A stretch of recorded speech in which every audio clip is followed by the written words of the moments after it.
Hello, I'm just making a video about Lost Soul Um, is Lost Soul really as bad as everyone is saying on social media and other platforms? I don't think so. I think this game is pretty good. To start, Lost Soul is an action hack and slash RPG, which was originally produced solo by Yang Bing, who then started the team which grew to become Zero Games. Lost Soul was teased for years with clips of gameplay and other bits of promo material. I remember when I first saw the video, it looked amazing with the visuals and the weapon effects and the type of gameplay it showcased. A good old beat 'em up or slash 'em up, I suppose, was really interesting to me. I thought it was going to be a whole new hack and slash IP for us to enjoy, along with DMC, Bayonetta, or Ninja Gaiden. There were tons of hiccups during the development cycle, such as having action animators who were new, employees leaving the studio to work at different companies, using Zero Games as a stepping stone for their own careers, and even restarting production of the game again from scratch. Around halfway through the development cycle, they basically had to restart. The studio only had a peak of 40 developers as well for the entirety of the project. It's actually crazy. I don't know how they managed to do it. Also, closer to the release of the game, there was an embargo on the reviews, which got everyone's guard up since it voted poorly for the game's launch. It was suspicious and shady, if I'm being honest. And then when the game was finally released, there was a post noting that players should download the 17 gig day one patch if they wanted the best experience with the game. It got everyone up in arms about the reception of the game so far. There were many issues with regards to the technical aspect of the game. There were many instances of crashes and glitches, not to mention that the PC port had even more issues, where players weren't even able to get on the game. This alone sparked many people's decision to return and refund the game. For those of us decided that we'll power through, we found that there were some issues with the gameplay itself. The jumping in this game is very floaty. It's kind of jarring at first, especially with platforming sections, where you would either overshoot or undershoot, so you just fall off and die. Especially at the beginning of the game, where you don't have access to your double jumps, because you don't have your powers yet. Also, the English voice acting was questionable. It was like they had no voice direction when they were recording it in the studios. You may have seen that meme already. The next issue would be the story. Personally, I think the story was pretty bog standard for a game in this genre, very reminiscent to Devil May Cry 4, which also have had mixed perception if I remember correctly. Many people had an issue with the new character Nero being introduced, along with a bunch of backtracking and the boss gauntlet in the 19th mission. In this game, Kaiser, our main character, is trying to save his sister Louisa, who had her soul stolen by the Void Racks, the main enemies in this game. The story basically gives us a reason to go to these new realms so that we can try and save Louisa's soul, hence the name Lost Soul Aside. I had fun following along, seeing the beautiful landscapes and fighting all the new enemies, but I can see how a lot of people weren't too happy about it. There is an issue with the pacing of the story, since the flow is basically fight a few mobs, boss fight, a cool boss kill cutscene, more mobs, boss fight, rinse and repeat. I had a lot of fun with this, but it got a little bit tiring because you had to lock in for hours at a time if you decide to play a bunch in one sitting, or if you had to do a bunch of boss fights because you had made up a few mistakes. I'd say that for most people, the biggest pain point was actually the price of the game, which is $79.99 in Canada, which is considered AAA pricing. To be honest, I'm not sure why those other games are called AAA, but most of them end up being buggy messes on day one and require day one patches as well. Looking at you, Ubisoft, Gearbox. Anyways, let's move on. Whether or not the pricing is too high, the fact that a new studio was charging the AAA price was an issue. Let's name a couple of other games that were released somewhat recently. Expedition 33, which was released at 58.49 Canadian, with none of the glaring issues that Lost Soul Aside had.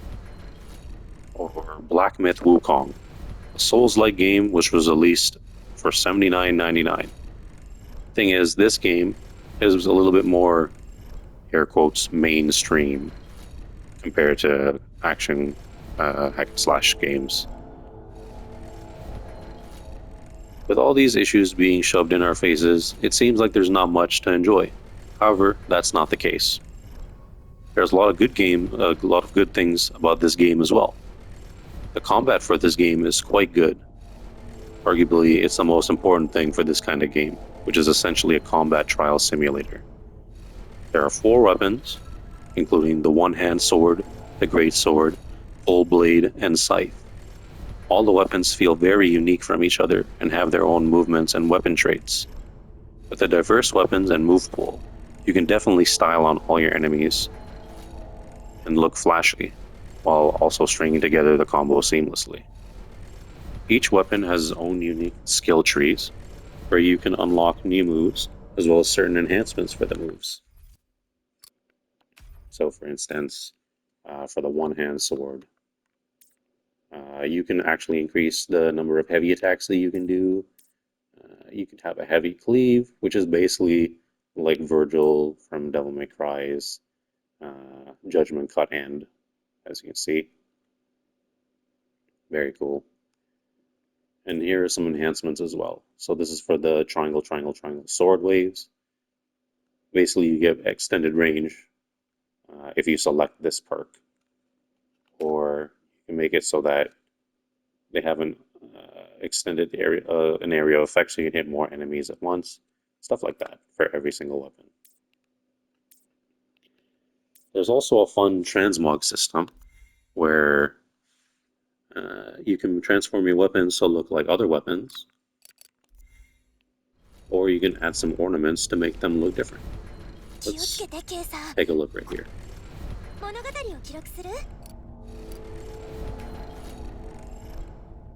So for instance, this is the basic sword. I can make it look like, let's pick the lightning weapon, Dawn's Rule. Nice. Now the main weapon looks like the thunder weapon. You can also adjust it with the appearance.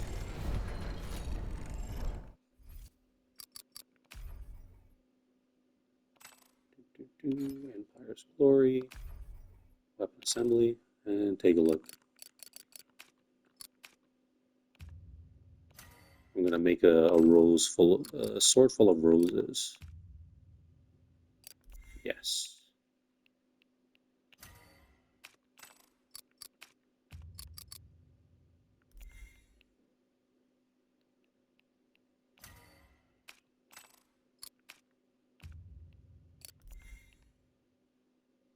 It's a little slow, but there you go. I'll return, finish and save changes. Here we are, look at that.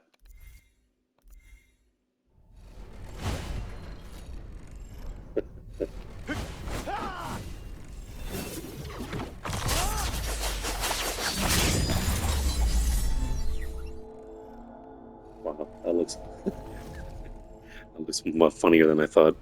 Anyways, you can make the swords look as silly or as cool as you want. Personally, for the first playthrough, I'm just gonna have these swords look normal, but that's just my choice. You guys can make them look as funny as you like. It's a pretty good system, and I feel like a lot of other games could also make use of this. Moving on to characters. The characters all look great, including boss designs. There's beautiful women, handsome men, cool monsters, creatures, and beasts who can become the size of skyscraper-sized behemoths. Not to mention Lord Arena himself, the gold dragon that you see spinning around me right now. He's the one that transforms into our magic abilities, or like the little glow around our weapons. As you can see, that little gold right there. Oh, let me use the great sword.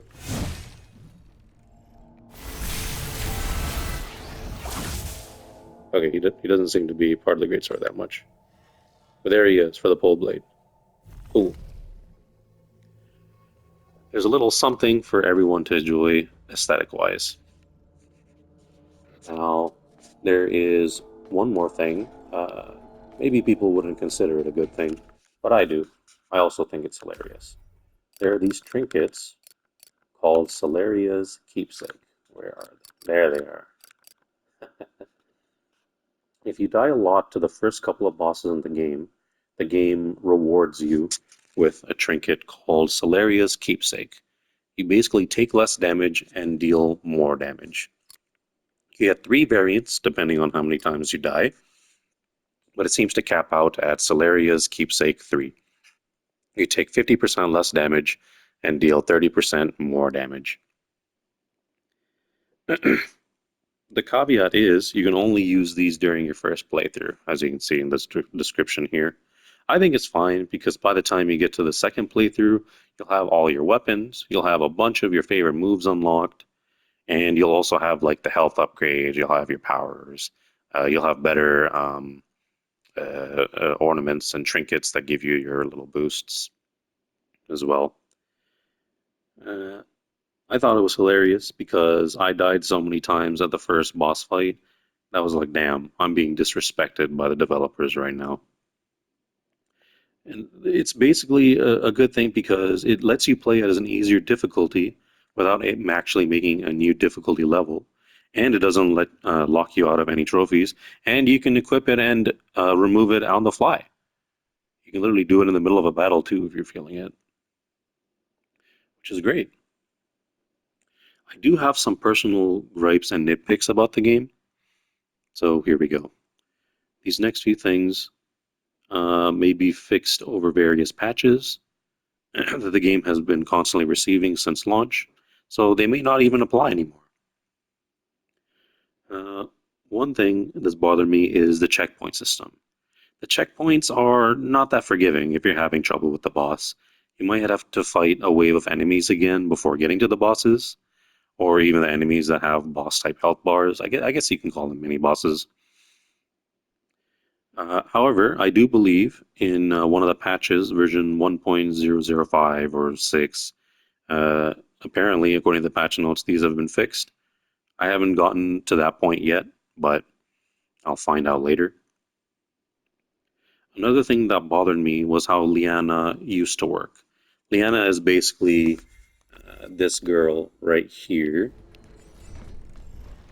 Right here. Oh. This girl right here. She's basically your save point, your shop. This is where you can transmog weapons as well and change your appearance. You know, you can change the color of the arena, you can wear a different costume, all that good stuff. So basically, an example is how it used to be, as you can see right now. Triangle, you press preparation, it goes out like this, and you click save, and then before, it basically went back out again, like this menu, like this. And then it will go back into the save here. And then it would save. It will let you overwrite what you had.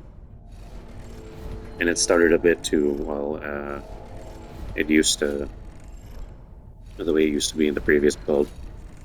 So this was actually fixed in one of the patches, so that's pretty cool. Another nitpick that I had is one of the extra missions, Dispersed Dimensions, what they're called in this game right here. Specifically this one, Dancing in Shackles, where one of the full clear rewards was not to be hit even once during the mission. In this mission you were confined to an arena within a safe ring-shaped area where if you get close to the center, you'll take electric area damage. If you're too close to the edge of the arena, you get pulled straight to the middle. All of that, coupled with some range enemies that can absolutely mess you up if you don't get rid of them quick enough, and a second round of enemies that'll hit you with their air slashers, which seem to be perfectly timed to hit you after your dodge's invincibility frames end. And the final round enemy that just sits in the center of the arena where he spams range attacks at you. They fixed it now, as you can see. The bonus rewards, the one with the yellow diamond, it says complete the stage within 3 minutes and 30 seconds. That one used to be complete the stage without taking any damage. It was way too difficult, although it may be just a get good factor. I'll admit it. I'm not as good as I used to be at these kinds of games, but it's really punishing. I'll just take 30 seconds to just show you what I mean.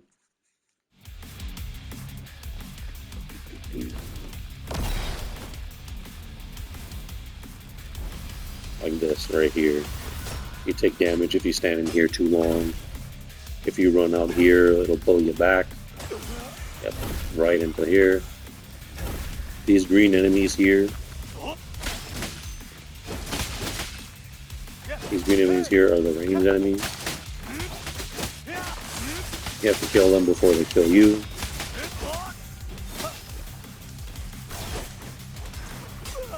Oh. And those guys, they will mess you up.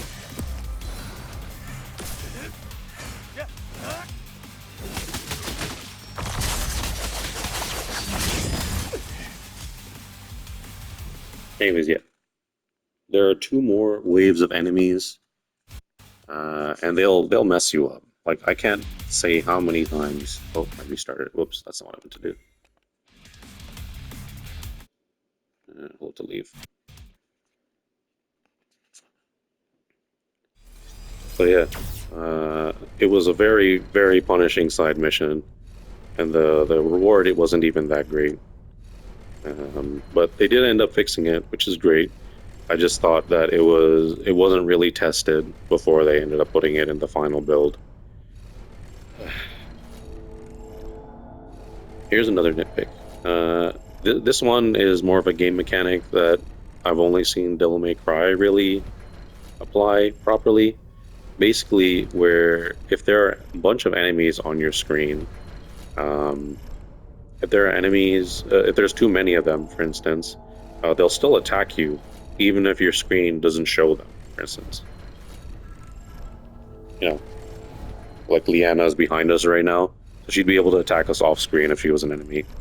One thing that Devil May Cry does very well is they will literally walk onto the screen, and then they'll smack you, which is really nice for these kinds of action-packed, frenetic fighting games. But I do know that many games don't actually use this mechanic, so this is really just a gripe on my end. It would be cool if they added it. Maybe they did in one of the new patches. I'm not sure yet. But yeah. As you can see, a bunch of my gripes were literally removed in the various patches that have been released after this game was released. So that's some pretty good news to me. And they still keep adding more patches as well. It just seems that in this era, it sucks that so many people just love to hate things. So many people call this game slop or trash, even when it doesn't really deserve this level of vitriol. I think this is going to be a hot take, but I think a lot of the haters just end up being Souls fans. They hate games that aren't Souls-like, basically dumpstering any games that aren't like Elden Ring or Bloodborne, whatever game that'll destroy you for twitching at a bad time, or if you have bad reflexes like me because I'm an old man. Yeah, get good. I've seen all the Reddit posts, but I think Black Myth Wukong is the best Souls-like, and I'll unalive on that hill every day. Anyways, my point is, constructive criticism is good, since criticism, the non-malicious kind, is what fuels improvement, not only for developers, but life in general. Just a couple weeks after release, Multi-Zero Games has released 5 or maybe 6 patches by the time I upload this vid, which have made huge strides in making the game run smoother, giving us some quality of life changes, and just fixing some general jank as well. Just imagine if this company had another year to cook. Heck, I say even if it had 1 more month to fix the bugs, or released in late September instead, we might have had a completely different reception. Maybe similar to Black Myth Wukong or Expedition 33. Just imagine if this studio was able to develop a second game with double or even triple the developers on their team. Imagine if they had access to some of the skilled action animators like the ones who worked on DMC or Bayonetta. What if they were able to collaborate with a studio that excels at storytelling, like Sandfall Interactive? More weapons, more equipment, more characters, more transmogs, more ornaments, costumes, and skins. It could be glorious if we just give them a chance. With the good, bad, and the ugly all out of the way, I can say that I understand people's wariness and disappointment with the game. There are many things that could have used work, but with all the flaws, there was a lot of good too. There's been a lot of negative attention for this game, so I figured that I can add some positive representation as well, which is why I want to create this video. I hope that even one more person will give it a chance. I enjoyed this game for what it was, or what it is rather. The devs obviously cared about their game, and I want to share it with others. I'd say it's a solid 7 out of 10 game for anyone that appreciates Devil May Cry or Bayonetta. For those of you that are neutral about the game play, I'd say that this is an easy buy at sale price, or if it's on PS Plus or Xbox Game Pass. It's an easy download and play. By the time you guys get to it, I'm sure most of the flaws will have been fixed. I'm unsure how the game is on Steam, because my PC is pretty old now. I'm unable to really play like the heavy end games like Borderlands 4.